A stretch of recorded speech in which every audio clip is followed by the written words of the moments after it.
Байланыстан орай, солтүстік Вьетнамның коммунистік үкіметі Хо Чи Миннің басшылығымен әйелдерді ұруды, мәжбүрлі некелер мен балалардың некесіне тыйым салатын және әйелдер мен ерлердің теңдігін жариялайтын заңды енгізді.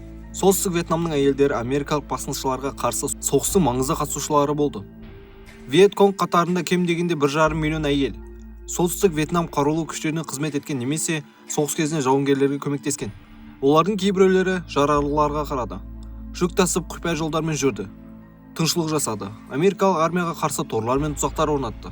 Осы видеода мен вьетнамдық қыздардың неге тұтқынға түсуге қорқатынын және олардың армиядағы рөлін және 192-ші төбедегі оқиға деп аталатын сұмдық жағдай туралы айтып беретін боламын.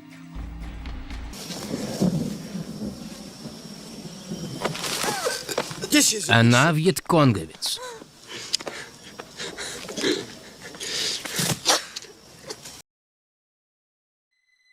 Солтүстік Вьетнамның әйелдері Хо Чи Мин жолын құру және оны қолдауда үлкен рөл атқарды. ақш-тың ұлттық қауіпсіздік агенттігі бұл 20-ші ғасырдың ең үлкен инженерлік жетістіктерінің бірі деп атаған болатын. Жолға қарсы әуеден шабуылдар науқаны ең қарқынды операциялардың бірі болды. Әйелдер тек қолданыстағы жолдарды жөндеп қана қоймай, жаңа жолдар салып, қару-жарақ пен басқа да жабдықтарды жеткізіп, жолсерік және бақылаушы ретінде қызмет етті. Әйелдер сонымен қатар солтүстік Вьетнамның тыңшылық қызметтеріне үлкен үлес қосты. Олар америкалық базаларға қызмет көрсетуші ретінде еніп, ең пайдалы ақпараттарды жинады. Вьетконг сапында қызмет еткен немесе оның пайдасына тыңшылық жасаған әйелдерді тұтқында үлкен қауіп күтіп тұрды. Тұтқынға түскен соң оларды алдымен азаптайтын, кейін түрмеге қамап немесе өлім жазасына кесуі мүмкін еді. Оңтүстік Вьетнамның түрмелерінде мыңдаған әйелдер қорқынышты жағдайларда ұсталды. Оның ішінде тіпті 15 жасар қыз да болды. Куэн Хэллеон атты танымал тыңшы тұтқынға түсіп азаптан ақылынан алжасқан болып көрініп, оңтүстік вьетнамдықтардың құпия ақпараттарын кездейсоқ біліп алып, оны Вьетнамға жеткізген. Кейін оны соттап 20 жылға бас бостандығынан айырылған кезде, сотқа сіздің үкіметіңіз сонша өмір сүрмейді деп күліп жауап берген. Оның күлкісін америкалық фотограф суретке түсіріп алған. Ол тиранияға қарсыласудың жарқын символының біріне айналды. Ал Сайгонның орталық полиция бөлімшесін жаруға әрекет жасаған үшін түрмеге қамалған Техият Кяо апалы сіңлілері түрмеде саяси тұтқындардың тізімін жасап, оны Париждегі бейбіт келіссөздер кезінде дәлел ретінде пайдалану үшін контрабанда жолмен шығарды. Алайда барлығына түрмеге түсіп бұйырған жоқ. Мына фотода Солгми ауылында жаппай қырғынның құрбандары, өлімге кесілгелі тұрған әйелдер бейнеленген. Журналистердің арқасына танымал болған тағы бір сұмдық жағдай. 192-ші төбедегі оқиға. 5 американдық сарбаз алдын ала келісіп, Вьетконг бақылауындағы ауылдарға жас вьетнамдық қызды ұрлап, оны 5 күн бойы жыныстық құлдықта ұстауды жоспарлаған.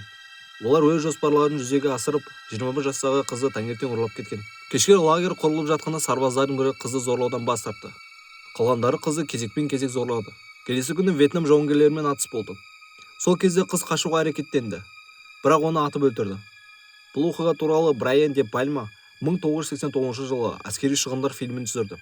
Онда болашаққа қайта оралу трилогиясының жұлдызы Майк Дж. Фокс зорлыққа қатыспаған жалғыз сарбазды сомдады.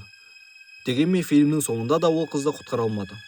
Қоғамның жаппай наразылығы және олардың білдірген қысымынан соң бірнеше жыл өте бұл қылмысқа қатысқан сарбаздарға үкім шықты.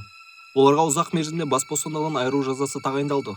Ал қызды өлтірген адамды өлім жазасына кесті. Алайда біраз өте барлығы рақымшылыққа ілініп, мерзімнен бұрын босатылды. Бұл тек кездейсоқ ашылған эпизодтар ғана. Вьетнам соғысы кезінде көптеген әскери қылмыстар жасалды. Оның ішінде әйелдерге бағытталған зорлық-зомбылық кеңінен таралған болатын. Бұл оқиғалар журналистердің арқасында су бетіне шыққан. Партиялар мен партизандар тұтқындағы әйелдерді зорлауды жолдардан кек алу деп санаған. Көп жағдайда зорланған әйелдерді өлтіретін, немесе олар егер де сырттай тартымды болатын болса, ұзақ мерзімді жыныстық қанауға ұшырататын. Бұл тәжірибе америкалықтардың тарапынан Корей соғысы кезінде де байқалған.